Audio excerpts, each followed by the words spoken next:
It all started in a garage in 1995, and now, 30 years later, we are celebrating 30 years of stimulus You're technologies. listening to Stimulus Tech Talk, a conversation based podcast created by Stimulus Technologies that covers a range of topics related to business and technology.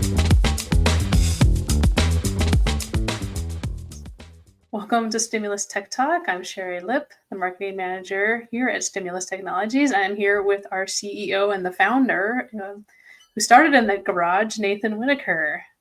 Hi, Nathan. Hey, Sherry, and welcome everybody to Stimulus Tech Talk. So obviously we're not in a garage anymore, but can you take us back a little bit to that time and what how you started and where you thought it was going when you were 17? Well, I was surprised of where we're at today, thinking back to where we started 30 years ago. Uh, just a little background, I took a summer job at a small computer store in Las Vegas called Image Computers when I was 16. And the owner of that store also was a professor at University of Nevada, Las Vegas, and also did magic on the side.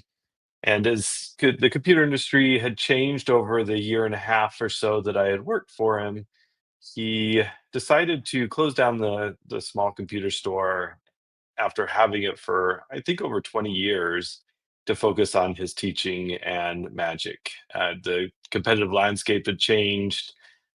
Building computers wasn't as lucrative as it once was, and owning a retail store just didn't make as much sense to him anymore.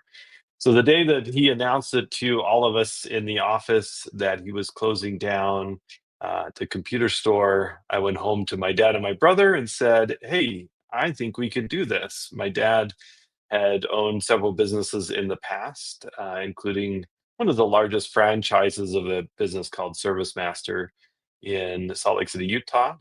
And we thought, we could start up a small computer business and take maybe some of the clients um, that I had worked with over the years or over the year and a half or so that I'd been there.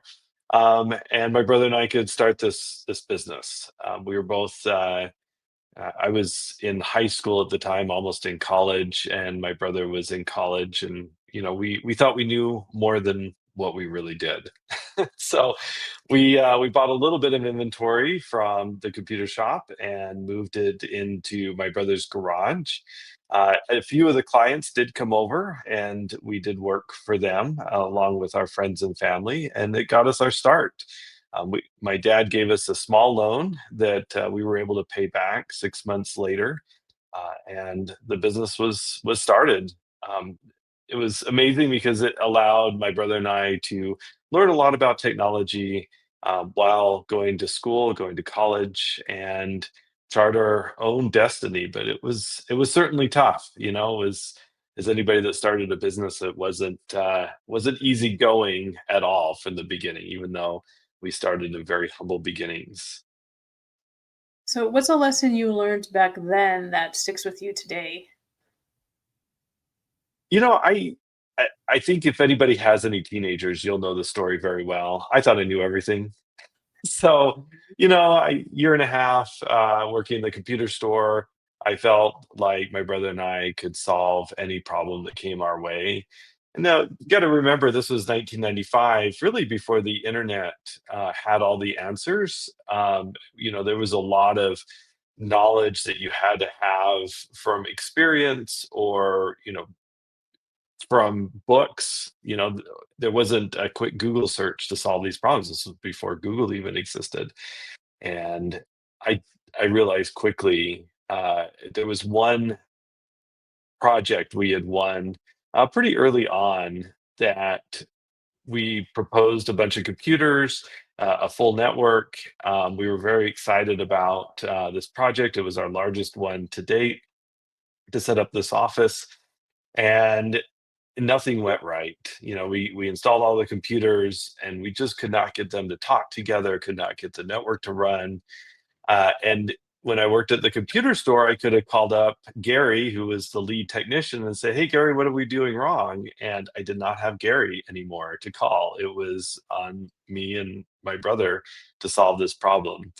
We were there until 2 or 3 o'clock in the morning. Actually over several days, barely slept for a couple of days until we could finally solve the problem. And it ended up being a hardware issue. It wasn't even something that we were doing wrong. It ended up being a problem with some hardware we had sold them. We were able to resolve the issue and get them working. But it made me realize that as much knowledge as I had, and even after 30 years now, as much knowledge as I have, there is still many things I do not know and many things that I want to learn. And there's always somebody smarter than me that knows more than me. And I really appreciate that knowledge today because, it helps me bring in advisors, bring in different people with different talents. Inside the company, we have a lot of people that know so much more about different areas of the business than I do.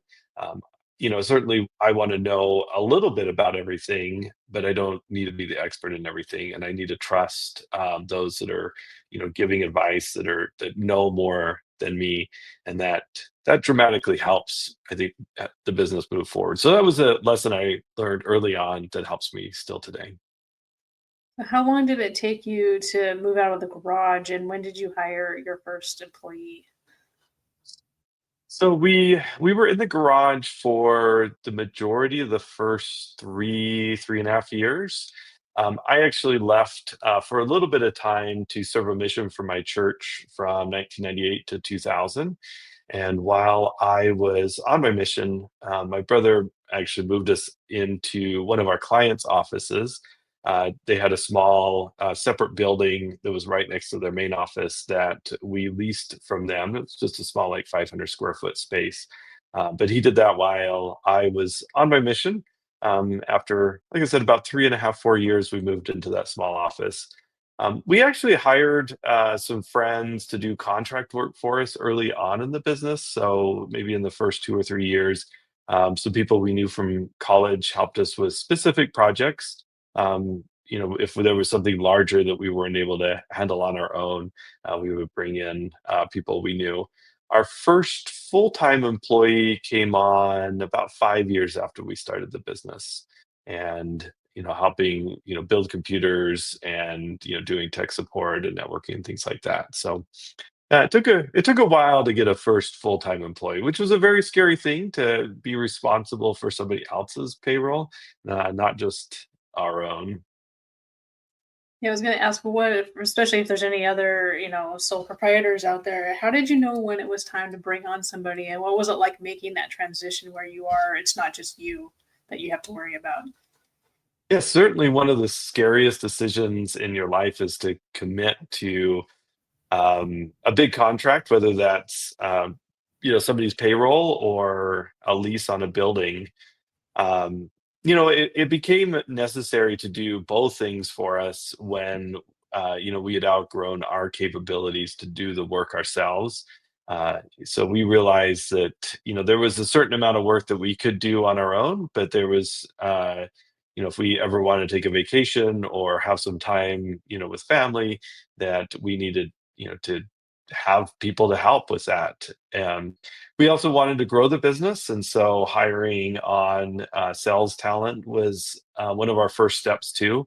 I realized very quickly and early on that, even though I'm an expert in the industry, there are certain things that I personally lack capability, and sales and marketing was something that I didn't know a ton about. My background is technical, and so bringing on people that could help with that and do that and really push the company forward by getting out there in the marketplace daily way. Me and my brother and the technicians that we had serve the clients. So but it was certainly scary, making payroll and meeting payroll, and I mean, even with 70 plus employees today, it is still a concern and worry, that I'm responsible and the company is responsible for the livelihood of another person, and I take that very seriously as a business owner. Um, and I know a lot of business owners, want to stay small just because it's really difficult to make that transition, whether you're sole proprietor, and you may hire, contract work, gig work out. But to take that responsibility of a full-time W-2 employee is one of the biggest shifts in a business that you will ever take. Well, a lot of small businesses actually don't make it past a 5-year mark. What do you think has kept stimulus going for this long?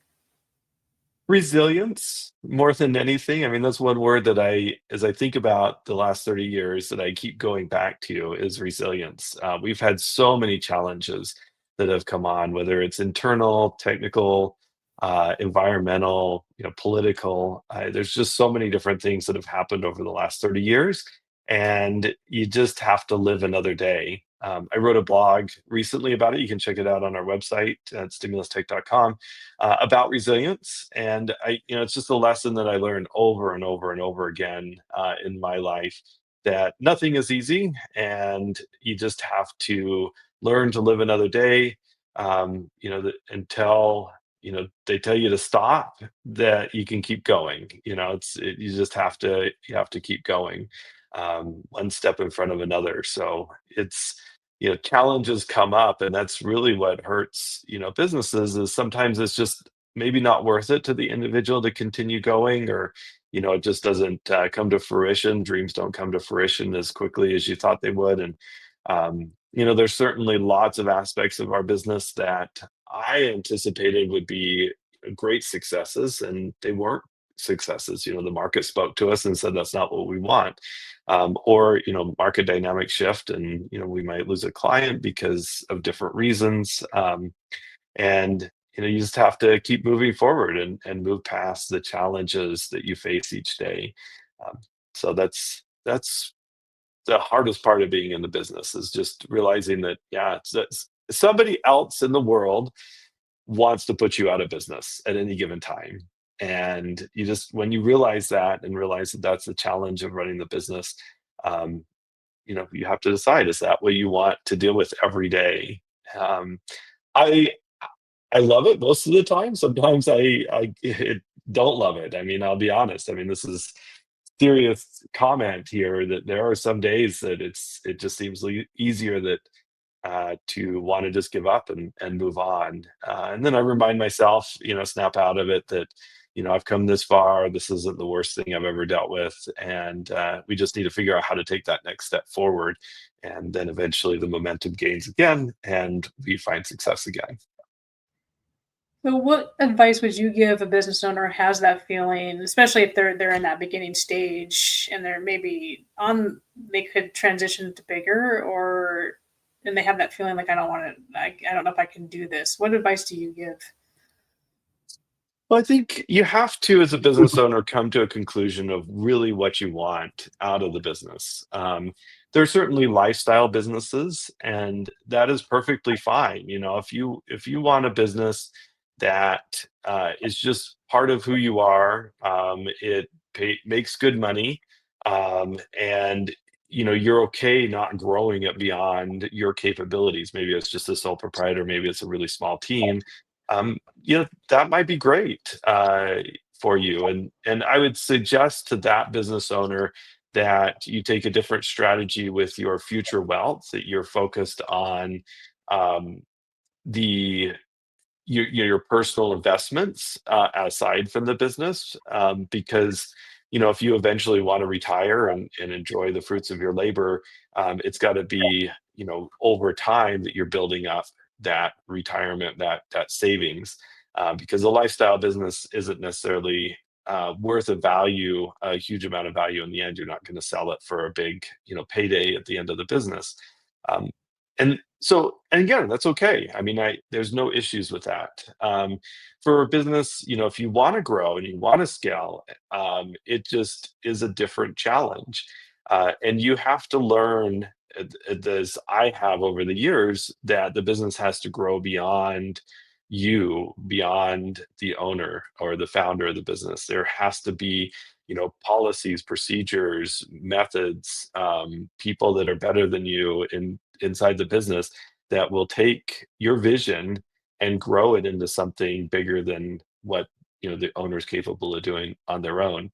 And that's a really scary thing. I think, as as we shifted over the years to that, it's really scary, you know, the first time you bring on a new customer or client that you don't know, you never talk to them, and they're your client, but you don't know them personally anymore. You've never done work with them. That's one of the scariest moments, I think, as a business owner.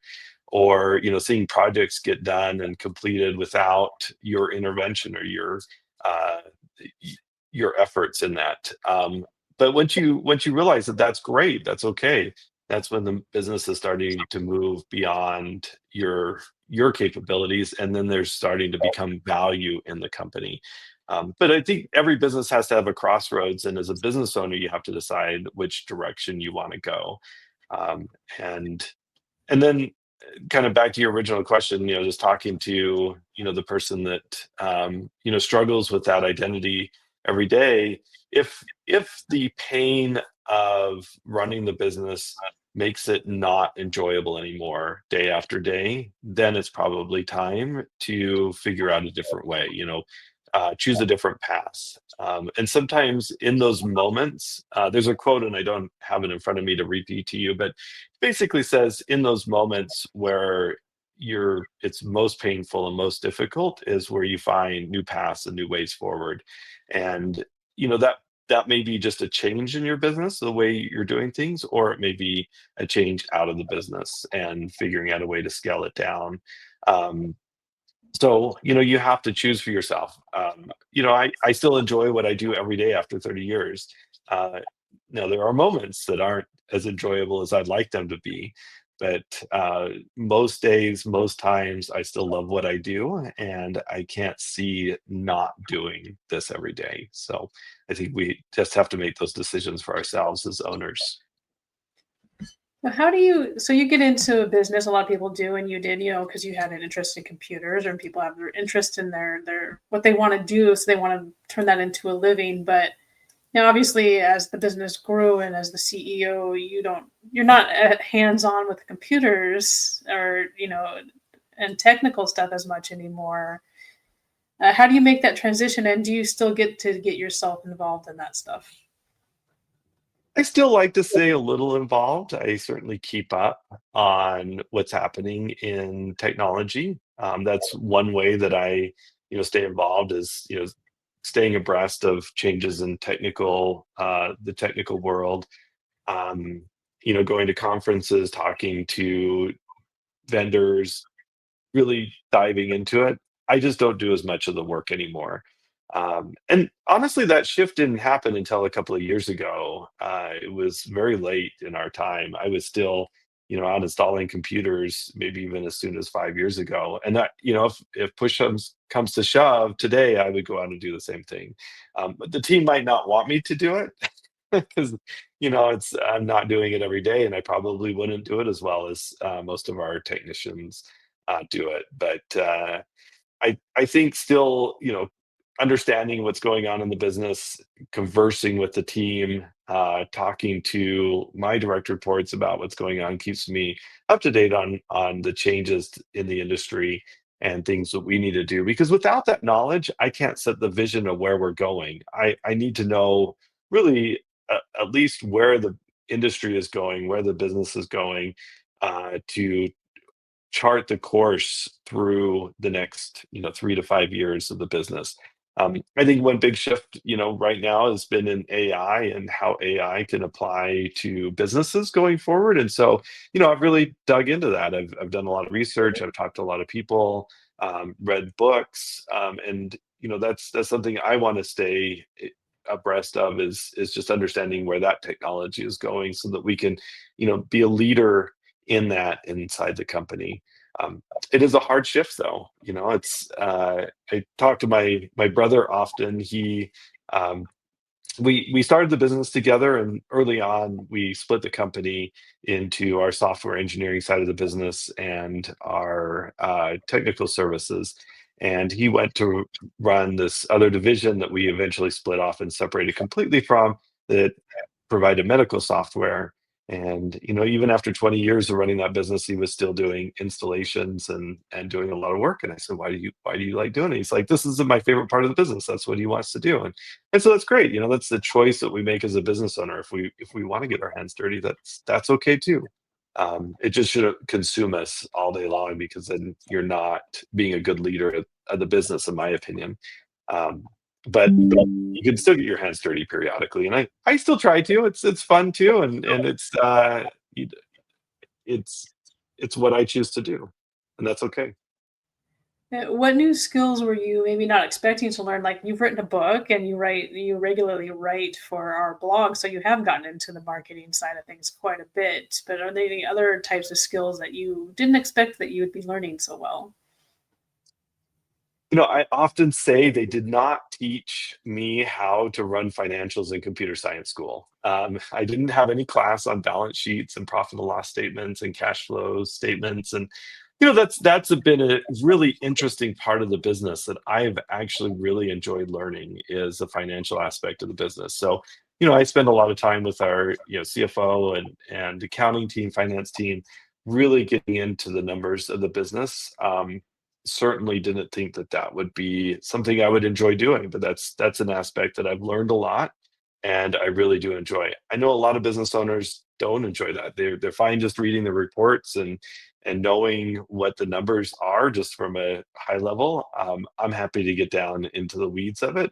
I don't as much as I used to, but I still know where every penny goes in the business in the end, just because that's interesting to me, and I like learning about that. The sales and marketing side is a lot of fun. I mean, I was very nervous about getting into it early on. Um, I didn't know that I'd like doing podcasts and public speaking. I've always actually been decent at public speaking. It's in my church. We have our kids start doing public speaking really young. At 3 years old, they're getting up in front of their peers and having to give little talks. And some people get really nervous about it, but I've never had an issue, and I actually enjoy it.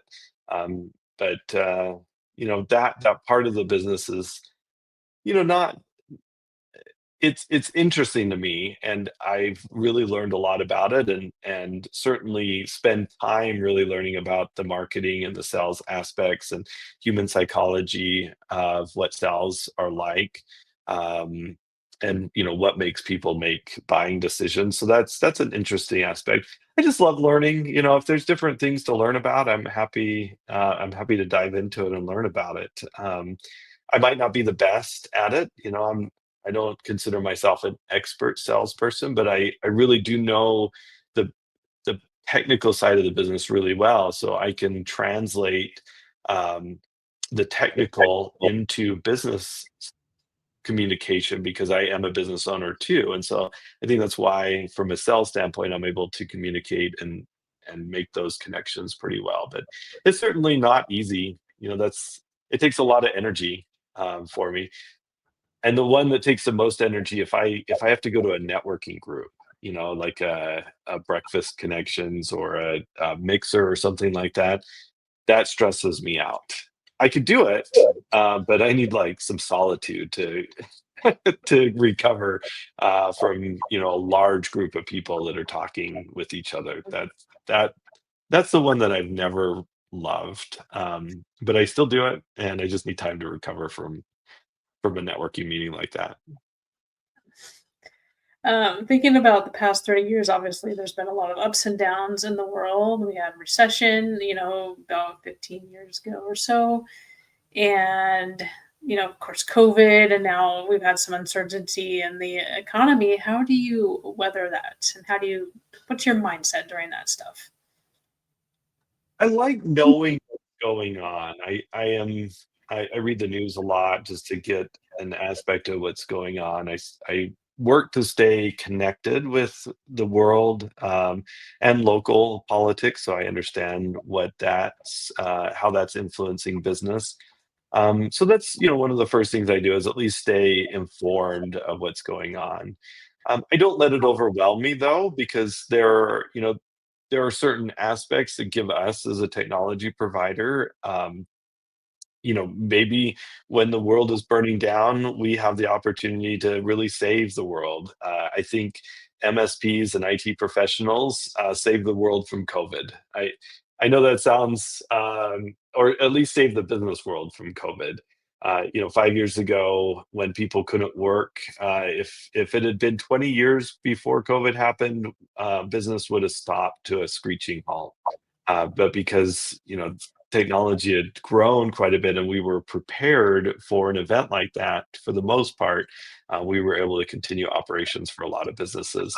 So I think just staying abreast of what's going on, and staying in the know helps me navigate those things, and really understand what complexities that we have to navigate as a business. It isn't easy, for sure, to not feel overwhelmed by all of it.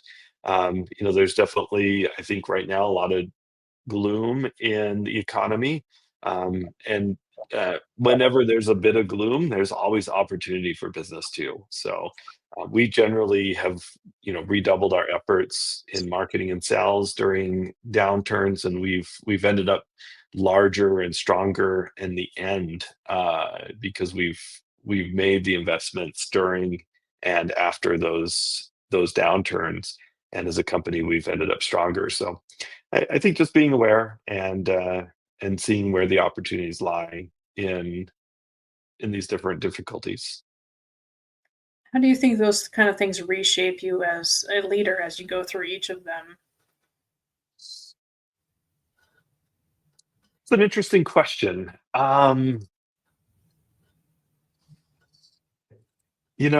It's I think you get a little hardened. um, things generally don't affect me as much as they used to. I used to get really frustrated and upset faster and easier than I do today.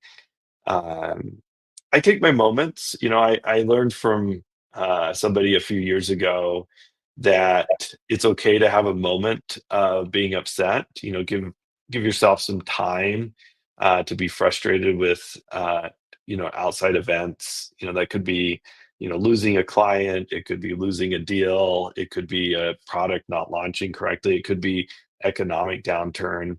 And you got to take a moment to be frustrated. I mean, we're human, and you have to be um, cognizant of your emotions. So, it might be I've taken plenty of walks around the block to cool down, in 110-degree heat. So, uh, or maybe an afternoon off, or just working on a hobby or something like that, a run or a bike, um, to allow me to reset, and then I come back in, and I learned a phrase a while ago that I really like, that I use periodically, because we, as leaders, we're always performing. We're I'm not saying we're actors in a world where, we're not the character, but we are playing a part in a larger movie. And I like this phrase of "it's showtime," and I say that to myself internally and sometimes out loud, to say, "I have to go on stage now, and I have to perform at my best." And and now I'm performing me as the CEO of the company, but I have to perform. And it's just a reminder that the spotlight is often on me, on how my emotions are, how I'm reacting to the situation.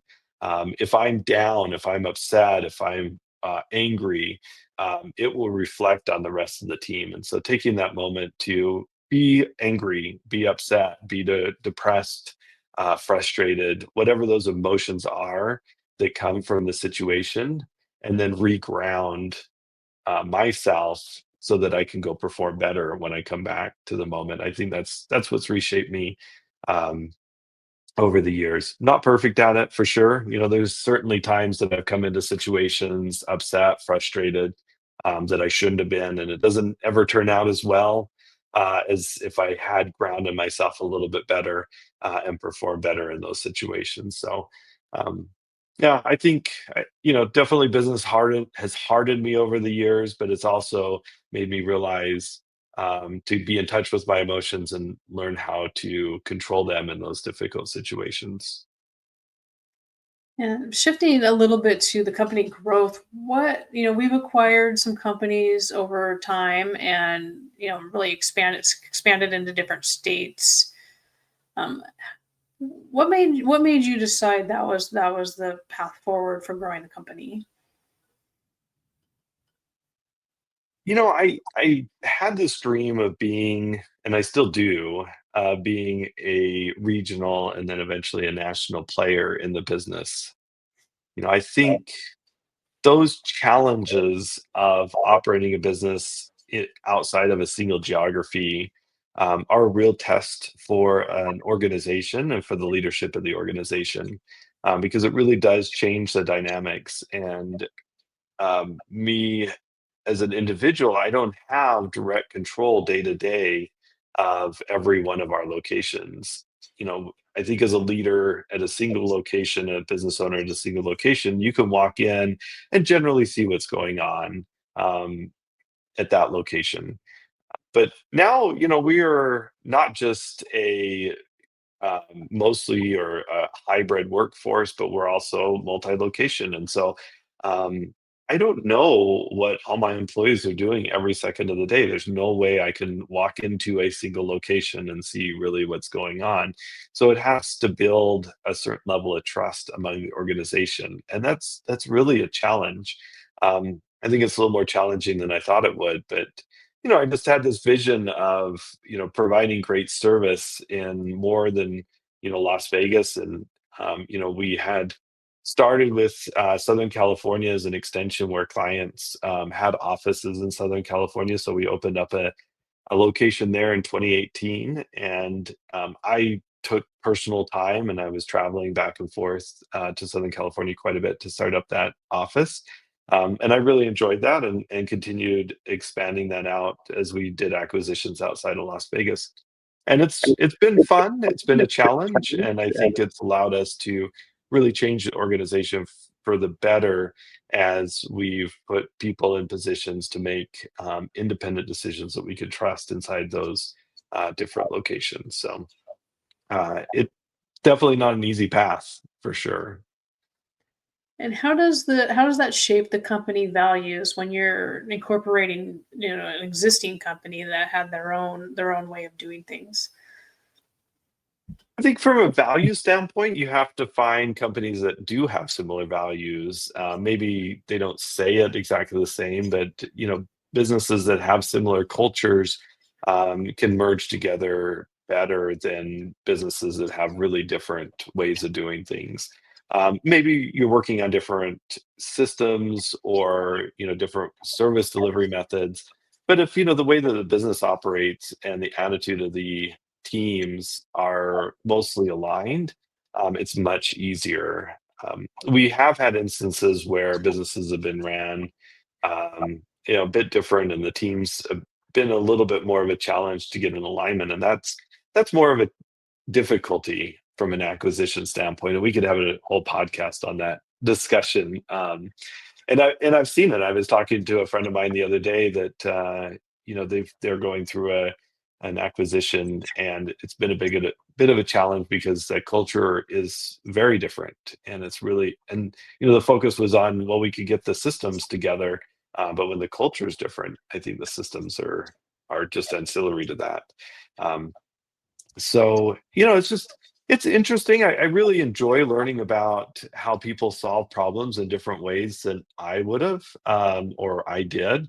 And that's really interesting to me because everybody's ideas are great, for the most part. If they're achieving the goals that they set out to do, and they found a different path than we took to achieve that goal, I want to learn from that, and maybe that's a better way of doing things. And that's one of the things that, as we've done the acquisitions over the years, that I've tried to incorporate is, maybe a different way of doing things is better, or can help the overall organization if we can incorporate all the ways of doing it together. So that's been fun, but it's certainly a challenge to incorporate those different ideas. And if there's dramatically different cultures and ways of doing things, that would probably lead me to today to not acquire a company if the culture is just very different. Yeah, I was going to say, what's the one piece of advice you would give to a business owner thinking about taking that first step into acquisition? Yeah, I think that's it. Just identify how the business has been ran. Not again, not systems, policies, and procedures. It's really the core ownership of the business, and what were the values that the owner espoused, and do those align with the values going forward of what you want the business to be? If they aren't, then you're probably going to be replacing staff or clients or whatever it may be. It's going to be difficult to retain those operations as you acquire or merge them together. And I think that's where, even if you look at enterprises, large corporations that merge together, if the culture is just dramatically different, they really struggle, and usually those acquisitions aren't successful even on the large scale. So no amount of money fixes cultural differences. And getting down to the last few things we want to learn about the 30 years, what do you think you have learned most from your employees and from your customers that you would have never learned in a book? Oh, there is so much. One thing that I've always enjoyed is learning about people's lives, and their different ways of viewing the world. So as we get to know each other as a team, we get to know our customers. I really enjoy learning about different types of businesses, and then different backgrounds of people. Um, I One of the cool things that we get to do as an IT firm is to work with businesses from all different types of industries. So going into a company that manufactures parts and machines, and that's very different than a car dealership, than different than a CPA. And I've really enjoyed over the years learning the ins and outs of different types of businesses, and that's been a lot of fun and a joy for me. And then more important than that is learning about the people that are there, building a lot of friendships. I had plenty of people to my wedding a few years ago that I've worked with for many years, and they're business relationships, but they become personal over the years, and that's been a lot of fun.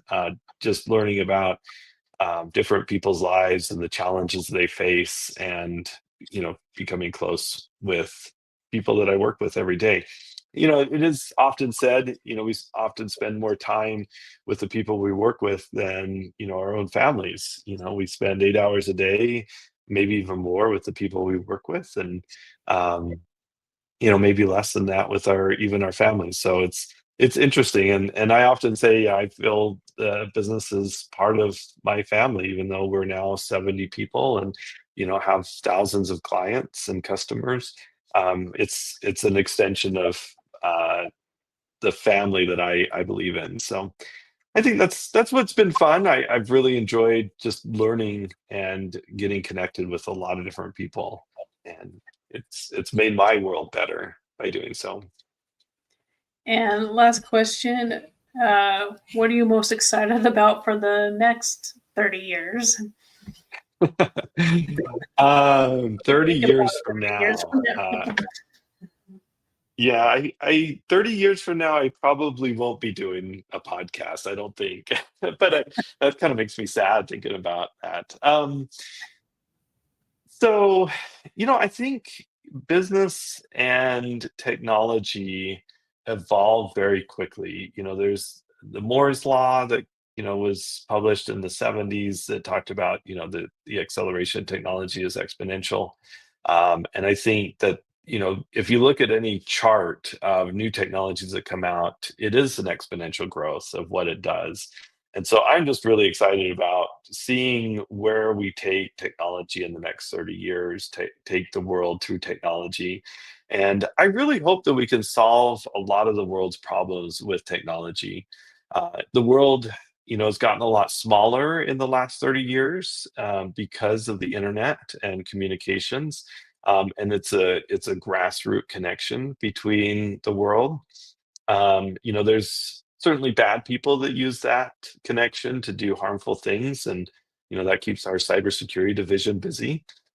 But I think that there's more good that happens because of those connections, and I really hope that through technology and through working to overcome large problems that we have in the world, um, will break down barriers that are set up by governments, and that as we communicate better as a world, we can see that our goal as a human society will improve over time, and then we can solve these big challenges together. Now that's a utopian thought, and but I think that there's we see aspects of that occurring, and um, there's just a lot of possibilities if we, work on things around, education, around better communication, around healthcare, around transportation. There's just a lot of things that we can solve with, technology if we're committed to it. So I'm excited to see where the world is going, and I have more of a utopian view than a dystopian view of the world. I think we live in exciting times, and I just hope to be a very small part of that, of connecting the world through technology, and making the world a little bit better to live each day. All right. Well, thank you for that optimistic note to end with.